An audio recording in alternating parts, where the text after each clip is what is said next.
আমাদের জাতির কৃতি সন্তানদের এখানে পেয়ে তাদেরকে সম্মাননা দেওয়ার সুযোগ পেয়ে আমরা সবাই আনন্দে সবাই তাদের জন্য একটু জোরে হাততালি দিই সবাই।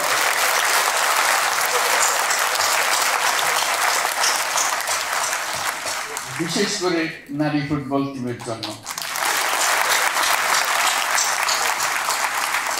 তারা আমাদের হৃদয়ে স্থায়ীভাবে আসন নিয়েছে, তারা আমাদের জাতিকে বিশেষভাবে উদ্বুদ্ধ করছে, সেজন্য আমরা তাদের প্রতি কৃতজ্ঞ।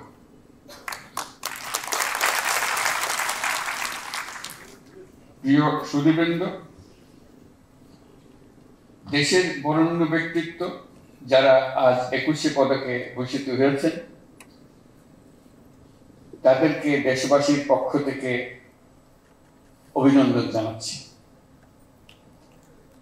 আপনাদের অবদানের জন্য জাতি বিশেষভাবে কৃতজ্ঞ। আপনারা জাতির পথ প্রদর্শক। আপনাদের অবদানে উদ্বুদ্ধ হয়ে জাতি দৃঢ় বিশ্বাসে জাতিপুঞ্জের মজলিসে ক্রমাগতভাবে উন্নততর অবস্থানে নিজেকে প্রতিষ্ঠিত করবে। গত বছরের 5ই আগস্ট ছাত্র শ্রমিক জনতার অভ্যুত্থানের মধ্য দিয়ে আমরা পেয়েছি এক নতুন বাংলাদেশ। এই বিজয়ের মধ্য দিয়ে সুযোগ এসছে এই নতুন বাংলাদেশ নির্মাণের। আজ এই পদক প্রদান অনুষ্ঠানে আমি গভীর শ্রদ্ধা করে স্মরণ করছি দেশমাতৃর জন্য বিভিন্ন লড়াই সংগ্রাম, 52 ভাষা আন্দোলন, 71-এর মহান মুক্তিযুদ্ধ এবং 24-এর গণ অভ্যুত্থানে যে সকল সাহসী ছাত্র শ্রমিক জনতা প্রাণ বিসর্জন দিয়েছেন এবং আহত হয়েছেন তাদের সকলকে। দেশের পরিবর্তিত পরিস্থিতিতে এবারের অমর একুশে নতুন তাৎপর্য নিয়ে আমাদের সামনে উপস্থিত হয়েছে। আমরা জানি 21শে ফেব্রুয়ারি আমাদের আত্মপরিচয়ের অবিনাশী স্মারক। আমাদের স্বাধিকার চেতনার প্রাণ প্রবাহ 21শে ফেব্রুয়ারি। 1952 সালের এই ফেব্রুয়ারি মাসেই রাষ্ট্রভাষা প্রশ্নে পাকিস্তানি শাসকদের চাপিয়ে দেওয়া অন্যায় সিদ্ধান্তের প্রতিবাদে রুখে দাঁড়িয়েছিল ছাত্র সমাজ। ঢাকার রাজপথে বুকের তাজা রক্ত ঢেলে বাংলা ভাষাকে রাষ্ট্রভাষা হিসেবে প্রতিষ্ঠিত করেছিল। এই ভাষা আন্দোলনের মধ্যে দিয়ে আমাদের স্বাধিকার চেতনার এক অবিশ্বাস্য জাগরণ সৃষ্টি হয়েছিল। আমরা এখন অতীতের যে কোনো সময়ের চাইতে বেশি শক্তিশালী, উদ্যমী এবং সৃজনশীল।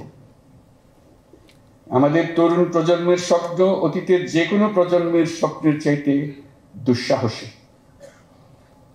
তারা যেমন নতুন বাংলাদেশ সৃষ্টি করতে চায়, তেমনি একই আত্মবিশ্বাসে নতুন পৃথিবীর সৃষ্টি করতে চায়।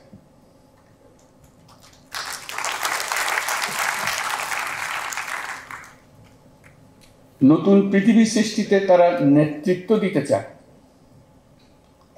সেই নেতৃত্ব দেওয়ার জন্য তারা প্রস্তুত। ছেলেরাও প্রস্তুত, মেয়েরাও প্রস্তুত। তারা ঘুণে ধরা আত্মবিনাশী সভ্যতার বন্ধন মুক্ত হয়ে তাদের স্বপ্নের নতুন সভ্যতা গড়তে চায়। সেই সভ্যতার মূল লক্ষ্য থাকবে পৃথিবীর সকল সম্পদের উপর প্রতিটি মানুষের সমান অধিকার নিশ্চিত করা, প্রতিটি মানুষের স্বপ্ন দেখার এবং সেই স্বপ্ন বাস্তবায়নের সকল সুযোগ নিশ্চিত করা, মানুষের জীবনযাত্রাকে এমনভাবে গড়ে তোলা যাতে করে পৃথিবীর অস্তিত্ব কোনো রকমে বিঘ্নিত না হয় এবং পৃথিবীর উপর বসবাসরত সকল প্রাণীর সুস্বাস্থ্য নিয়ে বেঁচে থাকা কোনো রকমে বিঘ্নিত না হয়। আজ এই মহান শহীদ দিবস ও আন্তর্জাতিক মাতৃভাষা দিবস 2025 উদযাপনের স্মরণীয় দিনে আমরা জাতির এই স্বপ্নের আশু বাস্তবায়ন নিশ্চিত হোক এই কামনা করছি।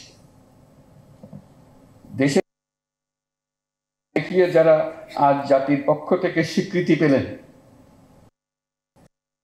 কৃতজ্ঞতা জানাচ্ছি এবং তাদেরকে আবারও অভিনন্দন জানাচ্ছি। মহান আল্লাহ আমাদের স্বপ্ন বাস্তবায়নে সহায়ক হোক। ধন্যবাদ।